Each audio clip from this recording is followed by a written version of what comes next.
Jamaal iyo Anisa kolka ay isxaal wareysteen kadib ayuu ku dhahay, Anisa kuleel iyo qabow maxaad cabaysaa?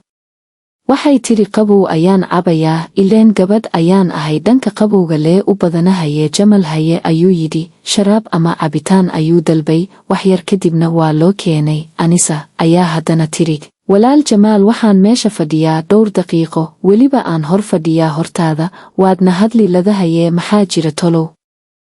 Jamaal ayaa yidhi, walaalay halkan waxaan kuugu yeeray ayaa ah inaan wax kaa weydiiyo arrintan aad iga daba wadid, waxaad ii sheegtaa sida dhabta ee wax u jiraan. Anisa waxay tiri, haa waa mid dhab ah jacaylka aan kuu qabo Jamaal, laakiin maxaa ii weydiisay su'aashaasi waqti xaadirkan? Jamaal ayaa yidhi, waxaan ku weydiiyey ayaa ah inaan arkay degdegsimadaada, wax walba waxa ay ku wanaagsan yihiin deganaan. Anisa hadalkii qaadatay oo tiri, aboowe macaan, degdeg iguma jiro, balse waxaan raadinayaa waa qalbigaaga sidaan u soo jiidan lahaa, waayo waa adiga i dhahay waxaan ahay xaas leh. Jamaal ayaa yidhi, haa waad ku saxan tahay taasi, balse haddii aan xaas le ahay, ma waxaad ka shaqaynaysaa burburka qoyskayga? Anisa waxay tiri, maya aboowe, mana jecli in aan kaa burburiyo qoyskaaga, wax walbana sida aad rabtid ayaan samaynayaa ee ii sheeg sidee jeclaan lahayd. Jamaal ayaa yidhi, waxaan jeclaan lahaa inaad iga dhaaftid fariimaha aad ii soo diraysid iyo wicitaanka joogtada ah. Anisa waxay tiri, wax kale miyaa kuu harsan oo i weydiisan lahayd inaan sameeyo aboowe? Jamaal ayaa yidhi, intaasi ayaa dhib igu ah, waayo muuqaalkii lagaa duubay ayaa meel walba gaaray, xaaskayga xitaa waa ay iga xanaaqday, waxaana u sheegay inuu ahaa jiliin. Marka walaalay dhibaato ayaa dhexda ii gelisayee iga dhaaf waxaan. Anisa waxay tiri, aboowe macaan, wax walba sida aad jeceshahay ayay noqonayaan, mar dambe iguma arki doontid wax dhibaato kuu ah, sidaasi ayaan isku ognahay. Jamaal oo sir baarayay Anisa iyada oo ka kacday kursiga ayuu ku dhahay, Aniso horta isdeji, fadhiiso, wax aadan ogayn ayaa jira oo aan rabo inaan kula wadaago. Anisa ayaa fadhiisatay, kadib ayay ku dhahday, hayee ila wadaag, waan ku dhegaysanayaa. Jamaal ayaa yidhi, abaayo waxaad tahay qof dulqaad leh, wax walba oo aan ku dhaho haye ayaa i dhahaysay, weli ma arkin wax diidmo ah, wixii aan kuu sheego run iyo been wixii ahaadaba waad iska qaadataa.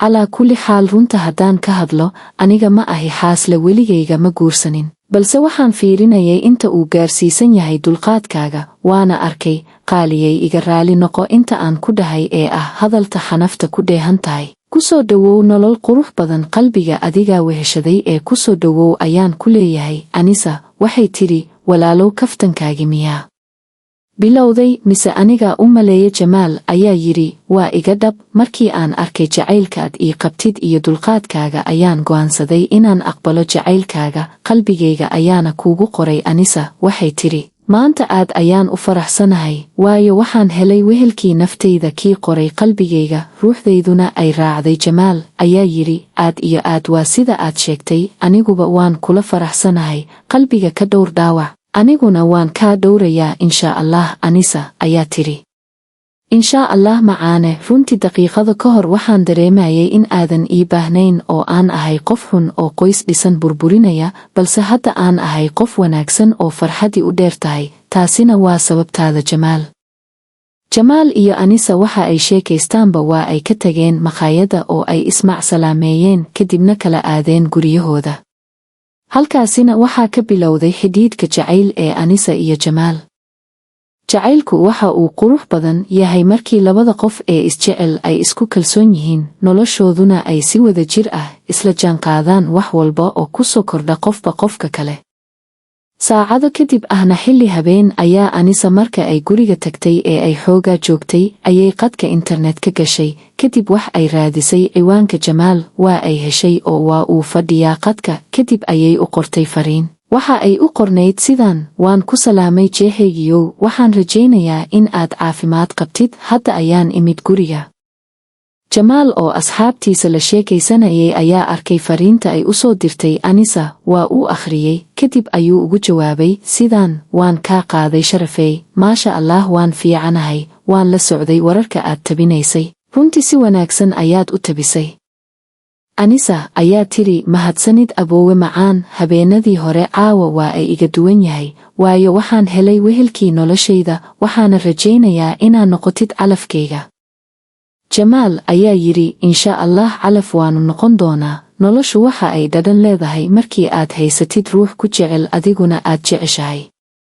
Anisa ayaa tiri xubigan kuu qabo maahan mid hadda soo bilowday, macaanow qalbigayga ruux aan adiga ahayn ma yeeshto wakhti walba adiga ku qoran, inta ay nooli jirto adiga uun ayaan jeclahay. Haddii calaf ina kala geeya xitaa adiga uun ayaa qalbigayga ku jiro oo iska yeeshtay. Jamaal ayaa yidhi aniguba sidoo kale macaanay, adduunyadu waa dhibaato badan tahay, mararka qaarna waa ay kuu hiilisaa, mararka qaarna waa ay kaa hiilisaa. Naftayda waa adiga inta ay nooli jirto insha Allah. Anisa iyo Jamaal waxa ay sheekaystaanba ugu dambayntii waa ay ismacsalaameeyeen. Bil kadib Jamaal iyo Anisa xiriirkoodu waa uu sii xiiso dheeraaday, inkasta oo labada reerba aysan la soconin waxa ka dhaxeeya labadan. Xitaa Jamaal asxaabtiisa sida saaxiibkiisa maqaayadda wuu ka qariyey in ay xidhiidh leeyihiin Anisa. Marka ay wada kulmayaan meelo kale ayay ku kulmaan oo aan u dhoweyn guryahooda, goobaha ay ka shaqeeyaan iyo maqaayadda Jamaal saaxiibkiisa. Guriga waxaa imaatay Jamaal gabadh ay ilmo habaryar yihiin oo la dhaho Deeqo, waxa ayna ka timid dalka Canada. Si wacan ayaa loogu soo dhoweeyey guriga, waxaana qayb ka ah soo dhoweynta Jamaal, waayo yaraantooda ayay isla ciyaari jireen. Deeqo oo la sheekaysanaysa ilmaha habaryarteeda ayay ku tidhi Jamaal, waar Jamaal waad weynaatay, waa adiga yeeshtay gad iyo shaarbe, timaha si qurux badan u jartay, xitaa murqaani ayaa noqotay. Mahad oo ah walaalka Jamaal ayaa ku dhahay Deeqo warba adiga miyaa haya, jiim ayuu aadaa, bil walba waxa uga baxda $20, gadka uu yeeshtayna saliid ayaa u soo bixisay ee ma ahan midkii dhaladka ahaa. Jamaal ayaa yidhi Mahad waxaani maxaa u qarin weyday walaalow? Deeqo ayaa tiri Jamaal maxaa la qariyaa, wax walba dibadda ayay yaalaan, laakiin jidhkaaga ayaad dhisatay, waana mid ku wanaagsan maadaama aad tahay qof doob ah. Jamaal ayaa yidhi yac naga dhaaf dee, kaftankaagii ayaad bilowdaye. Jamaal hooyadiisa ayaa timid kadib ku tidhi waar gabadha dhibka ka dhaaf ha nasatee, ka taga hayee gabadhaydii Deeqo ii naso. Kadib ilmaha iyo Jamaal waa ay ka baxeen qolka. Saacado kadib ahna xilli habeen, Jamaal oo daawanayay telefishinka keligiisana ah, waxa u timid Deeqo, waxa ayna ku tidhi haye Jamaal, adiguna waad daawataa musalsalaadka miyaana? Jamaal ayaa yidhi musalsalkani waa mid Maraykan ah ee maahan midka Hindida iyo Turkida ee calaacalka ah, kani waa dagaal, sirdoon ama weerar, waana jeclahay daawashadooda. Deeqo ayaa tiri aniguba waan daawadaa dhammaan wixii filim ah, sida kuwa musalsalaadka iyo filimada kale ee akshanka ama horarka ahba, iyaga oo af Ingiriis ah ayaan daawadaa.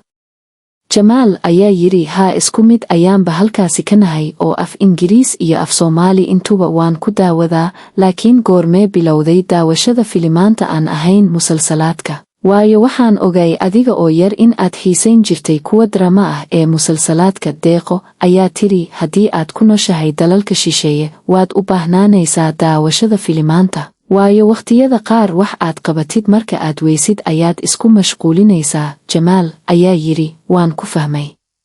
Halkoo ama midkoo reer Kanada dhalad ah ma inoo soo xaraysayna walaalay? Deeqo ayaa tiri hadalkaaga ma fahmin Jamaal. Jamaal ayaa yidhi waxaan ka wadaa wiil reer Kanada ah jacayl ma ku abuurtay si uu ii noqdo seedigayga?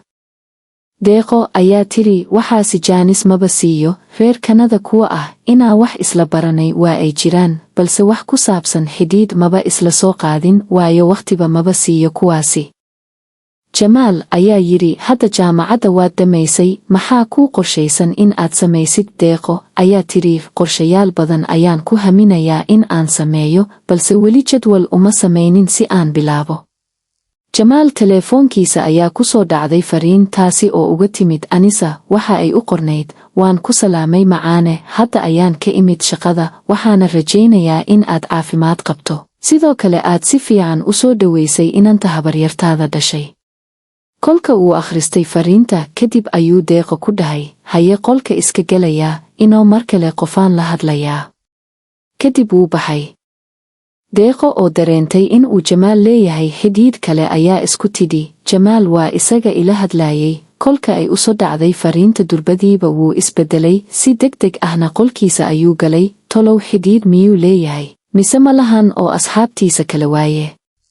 Aniga ujeedkayga waxaa waaye inaan helo Jamaal, wax walba ha igu qaadato, waa inaan ku dadaalaa sidaa ku hantin lahaa Jamaal, maadaama uu yahay qofka aan yaraantayda jeclaaday, dalka Kanada uga imaaday isaga dartiisa. Waa inaan ku bixiyaa wakhti iyo juhdi sidaan ku heli lahaa Jamaal.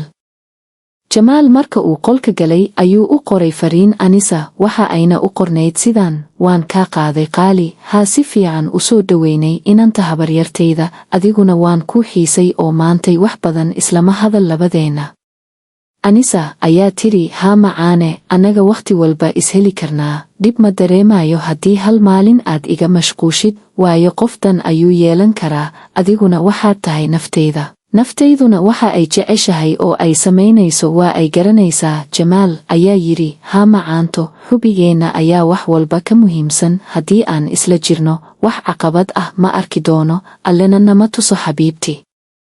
Anisa ayaa tiri, macaanow, arrin ayaa jirta oo galabtay la ii sheegay, wax kale maahan, waxaan aadi rabaa safar gobollada ah. Waxaa la ii xil saaray inaan raaco wafuud uu hogaaminayo ra'iisul wasaaraha oo gobollada dalka qaar safar ku maraya, inaan warbixino ka soo diyaariyo meelaha uu booqanayo. Waxa uu bixi doonaa 7 maalimood kadib. Marka isa sii diyaari ayaa la igu dhahay. Jamaal ayaa yidhi, alle ha kuu fududeeyo, shaqadaasi waa mid dhibaato ah, maadaama aad raacaysid qof mas'uul ah.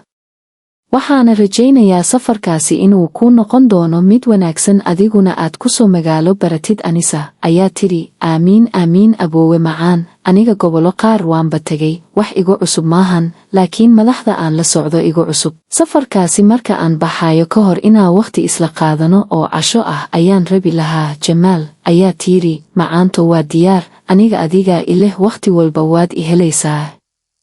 Maalintii xigtay ahna xilli galab ayaa Jamaal marka uu ka imaaday shaqada waxaa la hadashay Deeqo, kuna tidhi, haye Jamaal isdiyaari, waxaan aadaynaa goob ka mid goobaha dalxiiska si aan wakhti ugu soo qaato. Jamaal ayaa yidhi, walaalay, hadda dhow ayaan ka imid shaqo, marka maad iga dhaaftid oo wiilasha kale mid wadadid, iyaguba waa ay garanayaane. Deeqo ayaa tiri, wiilashaasi maxaad iigu diraysaa? Aniga waxaan rabaa in aad adiga i raacdid, waayo adigaa ka bidhaan qurxoon, marka aan kula socdo si la ii dhaho ninkeeda ayaa la socda. Jamaal ayaa yidhi, haye, ma sheekadaasi ayaaba keentay, waxaasi iga dhaaf, aniga ma bixi kari ee mar kale nooga dhig. Deeqo ayaa tiri, haddiiba sidaasi tahay qofna ma wadanaayi, keligayga ayaa baxaya, wax igu dhacayana malahan, qofka aan isku halaynayay waa adiga, sidaana waad u hadlaysaa, waxaa tahay ayaaba iska yar. Kadib iyada oo ka xanaaqday hadalka Jamaal ayay qolkeeda gashay si ay isku diyaariso oo ay keligeeda u baxdo. Jamaal waxba kama soo qaadin hadalka Deeqo, teleefoonkiisa ayuu iska isticmaalayaa. Daqiiqado kadib Deeqo waa ay isdiyaarisay, kadib u tagtay habaryarteeda una sheegtay in ay aadayso goob dalxiis si ay wakhtig ugu soo qaadato. Habaryarta ayaa tiri, Deeqo yaa ku raacayana? Deeqo ayaa tiri, habaryar, qofna ima raacayso, keligaygaa iska baxaya, waana soo dhaqsanayaa insha Allah. Habaryarta ayaa tiri, wiilasha mid i raaca maxaad u dhihi weyday, waayo magaalka waa rag badan yihiin, inay ku dhibaateeyaan ayaa laga yaabaaye. Deeqo ayaa tiri, waxba ima gaarayaan insha Allah, wax walbana alle ayaa iga ilaalinaya. Habaryarta waa ay u ducaysay Deeqo, sidaasi ayayna uga tagtay guriga oo ay u aaday goob dalxiis oo dhowaan la furay, una dhow xeebta. Xoogaa kadib waa ay tagtay, keligeeda ayay fadhiisatay kursi, kadib waxa ay dalbatay sharaab, waana loo keenay. Deeqo keligeeda ayay isla hadashay, waxa ayna istidhi, ruux aad yaraantaada jeclaatay, welina aad jeceshahay, balse uusan ku fahmaynin, fursadna uu ku siinaynin sida aad ku heshid waa ay adag tahay. Jacaylka waxa uu u baahan yahay dulqaad. Waxaana jeclahay Jamaal ku dhowaad 15 sano, welina waan jeclahay, wax mar walba ku niyad dhisan jiray, waad helaysaa Jamaal, welina isaga ma guursanin. Taasina waxa ay igaga dhigan tahay inaan haysto fursadii aan qalbigiisa ku heli lahaa ama xaggiisa noqon lahaa. Deeqo oo sharaabka afka ku haysata ayay maqashay wiil iyo gabadh oo sheekaysanayaan, kadib ayay eegtay dhanka ay joogaan, kolka ay aragtay ayay ku dhahday, Maxamed iyo Muno sidee tihiin? Muno ayaa tiri Masha Allah, laakiin goormee dalka imaatayna? Deeqo ayaa tiri waxaan joogaa 2 maalin keliya. Haye idinka waan ogaay in aad halkan joogteen, waxaanba rabay inaa idin soo raadiyo, balse nasiib wanaag halkan ayaan idinku arkay. Maxamed ayaa yidhi, Deeqo luuqadii Ingiriiska ee aad nagula hadli jirtay 2 maalin miyaad isku badashay? Deeqo ayaa tiri, maya ina abti, dalkayga markaan joogo af Soomaaliga ayaan ku hadlaa camal. Muna ayaa tiri, halkee hadda joogtaa? Deeqo ayaa u sheegtay halka ay joogto oo ah guriga habaryarteeda iyo halka uu ku yaalo. Maxamed ayaa yidhi, caawa anaga nala joogaysaa si aad wakhti noola qaadato, gabadha aad habaryarta iyo eedada u wada tahayna aad la ciyaartid, oo hadda waxa ay jirtaa dhankaasi, waxaa nala socota walaashayda oo iyadaa waday. Deeqo ayaa tiri, asxaabtayda inaa wakhti la qaato waan jeclahay, waa idin raacayaa, laakiin guriga aad degan tihiin ma guri reerka leeyihiin miyaa? Muna ayaa tiri, maya reerka malahan, waxaan deganahay 2 qolol badan, 2 qol ayaa ka deganahay, inta aan joogayno ayaanu degnaanaynaa, reerkana waa ay inagu soo booqdaan. Deeqo ayaa tiri, sidaan la socdo hadda 2 bil ayaad halkan joogtiin, wax ka yar bil ayaa idin hartay, kadib waad laabanaysiin soo ma ahan? Maxamed ayaa yidhi, haa dabcan, laakiin aan ku weydiiyey adiga goormee u laabanaysaa Kanada? Deeqo waxaan u imid ayaa ah inaa qorsheeyo sidii aan u guursan lahaa, 6 bilood ayaan halkan joogayaa, haddii ii saamixi weydana bilooyin kale ayaan ku darsanayaa. Muna ayaa tiri, waaw, hambalyo, xalwada inoogu keen dalka Kanada, waanba rabnaa in aad yeelatid reer walaashayda macaan, runtii waxaad tahay gabadh isku darsatay karti, adeecid iyo wanaag, xitaa xushmad. Aniga iyo Maxamed marka aynu lahayn xidhiidh, waxaad ahayd qofka keliya ee ka shaqayn jiray sidaan isku heli lahayn, midba midka kale saaxiib ayaad lahayd oo talooyin ayaad siin jirtay, haddana waa tanaa oo wixii aad samayn jirtay oo cad ayaad aragtay, ilayn gabadh ayuu Alle ina siiyey. Maxamed ayaa yidhi, haa waa sida ay sheegtay Muna, runtii abaal ayaan kuu haynaa, maadaama aad ka qayb qaadatay dhismaha reerkeenna. Deeqo, Muna iyo Maxamed oo wada hadlayaan ayaa u timid Maxamed walaashiisa iyo gabadha uu aabbaha u yahay. Deeq ayaa habsiisay gabadha ay magac wadaaga yihiin ee ay dhaleen Maxamed iyo Muna. Maxamed ayaa yidhi, waa taasi gabadhii lagugu magac daray ee Deeqo, waxaasi iyo wax ka badan ayaad u qalantaa Deeqooy. Maxamed, Deeqo, Muno, gabadheeda iyo Maxamed walaashiisuba waa ay ka tageen goobta oo ay aadeen guriga. Deeqo inta ay la socotay Maxamed iyo reerkiisa waxa ay wacday habaryarteeda, kadib u sheegtay in ay jirto guri gabadh ay asxaabo ahaayeen, 2 maalin ay soo joogayso ayay u sheegtay, habaryarta waa ayna u ogolaatay. Deeqo iyo lamaanihii asxaabta ahaayeen waa ay gaareen guriga xoogaa kadib. Maxamed, Muna, Deeqa iyo dumaashideeda ayaa isku imaadeen halka lagu daawado telefishinka ee guriga dhexdiisa. Muna ayaa ku idhi Deeqo, Deeqo waxaad ii sheegtaa halka uu ku dambeeyey inankii aad iga sheekayn jirtay ee yaraantaadii aad jeclayd. Deeqo ayaa tiri, horta jacaylku indho ma leh, mana yaqaano qofka aad jeclaanaysid waxa uu yahay, waxaa laga yaabaa in uu ku jeclaysiiyo qof naftaada ilaaliya ama naftaada dhiba, balse jacaylku marba waa mid jira oo naxariis iyo is-aaminaadu ay tahay waxyaabaha isku haya labada lamaane. Haddii aan ka hadlo inankii aan jeclay yaraantaydii, weli waan jeclahay, magaaladan ayuu ku nool yahay, waana wiil aan yaraanteena isku guri ku soo barbaarnay, walow uu wakhtigana kala geeyey oo aniga la ii waday Kanada. Jacaylka wiilkaasi aan u qabana waa mid ku eg aniga keligayga, markaan isdhaho u sheego jacaylka inanka waxaan ka baqayaa in uu qalbiga iga dhaawaco ama aan dareemo xanuun. Maxamed ayaa yidhi, cajiib, qofkii aniga igu dhiirigelin jiray sidaan u ilaashan lahaa ama aan xidhiidhka u adkayn lahaa dhankayga, ayaa iyada maantay ku sugan dhibaato u gaar ah iyada. Taasina waxa ay caddayn u tahay qof walba oo ka hadla arrimaha jacaylka ama soo gudbiya qisooyin amaba qofka talo siiya, in uu isaguna uu ku sugan yahay waddadii uu dadka kala talin jiray. Ka gudubee, weli ma is aragteen wiilkaasi inta aad halkan joogtid? Deeqo ayaa tiri, maxaan isku arki weynay oo wiilka ilmo habaryar ayaanu nahay, guriga aan joogo ayuu joogaa. Dumaashi, waaba arrin fiicanee, maad u sheegatid jacaylkaaga wiilkaasi isku guriga wada joogtiin? deeqo ayaa tiri hadalkaasi afka in laga dhaho waa uu u fudud yahay, balse samaynta ama ficilka waa dhib. Waxaan ka baqaya ayaa ah inaan dareemo dhibaato. Jacaylka aniga ayuu igu eg yahay. Muna ayaa tiri wax walba Alle ha kuu fududeeyo. Dulqaadka badi, waad helaysaa wiilkaasi, calafkaaguna wuu noqonayaa insha Allah. Dhanka kale wiilasha walaalaha ay yihiin Jamaal, hooyada iyo aabbaha ayaa qolka fadhiga wada tageen. Kadib waxaa hadlay aabbaha, wiilashaydow caawa waxaad i dareensiinaysaan inaad tihiin wax matarayaal. Waa maxay sababta gabadha keligeeda ugu dirteen in ay meel aado idinka oo jooga halkan? Weliba waxaa la ii sheegay Jamaal in ay ku dhahday adiga i raac, kadibna uu ka diiday. Dabadeedna go'aansatay in ay keligeeda iska baxdo. Xanaaq awgiisa inay u maqan tahay ayaan u malaynayaa, oo waxa ay jirtaa gabadh ay asxaabo yihiin gurigeeda. Hooyada ayaa tiri gabadha aan habaryarta u ahay waa ay awooday in ay aado guriga reer adeerayaasheeda, guriga reer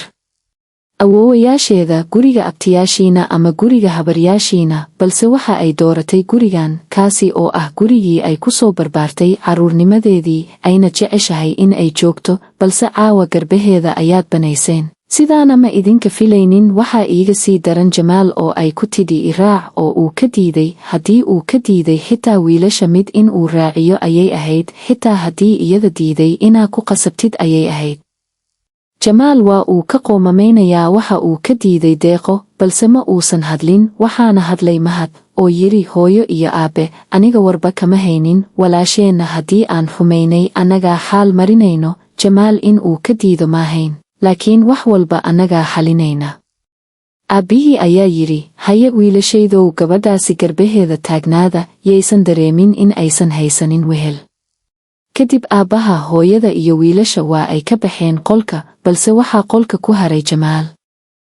Jamaal ayaa isla yar hadlay oo isku yidhi dabeecadii aan ku garanayay ayay weli wadataa deeqo. Wixii ay rabto haddii heli weydo waa ay ka tagtaa. Mida ay rabtay ayaa ahayd inaan raaco, laakiinse waan ka diiday. Sababtaasi ayay guriga uga maqan tahay. Waa inaa la hadlaa beri. Hadda lama hadli karo oo waa ay xanaaqsan tahay. Sida ay ila tahay, qofka marka uu xanaaqsan yahay waa laga aamusaa, marka uu dego kadib ayaa lala hadlaa. Waa inaan beri la hadlaa insha Allah. Maalintii xigtay ahna xilli subax ayaa Jamaal marka uu isku diyaariyey shaqo aadista kadib ayuu wacay deeqo. Waa ay ka qabatay, waa ay isxaal waraysteen. Deeqo ayaa tiri saakay wakhti hore ayaad isoo wacdaye, tolow maxaa soo kordhay Jamaal? Jamaal ayaa yidhi galabta inaa kulano oo isla hadalno ayaan rabaa, ma is arki karnaa? Deeqo ayaa tiri maya, maxaa iga rabtaa oo kaa caawiya, isma arki karnee. Jamaal ayaa yidhi waan ku garanayaa, dabeecadii aan kugu garanayay ayaa weli leedahay. Wax walba oo aan ku dhahay inaa kaa raali geliyo ayaan rabaa, inaan kulano ayaan rabi lahaa. Deeqo ayaa tiri walaalo wakhti aan ku kulano waan soo raadinayaa, khayr badan ayaan kuu rajaynayaa. Kadib waa ay ku jartay telefoonka. Jamaal ayaa yidhi wah, sidaana waa ay garanaysaa miyaa? Gabadha dabeecad xumo aan ku garanaynin ayayba la soo baxday, balse marka aan shaqada ka imaado ayaan wacayaa, markaasi waxaan rajaynayaa in ay si fiican iila hadasho.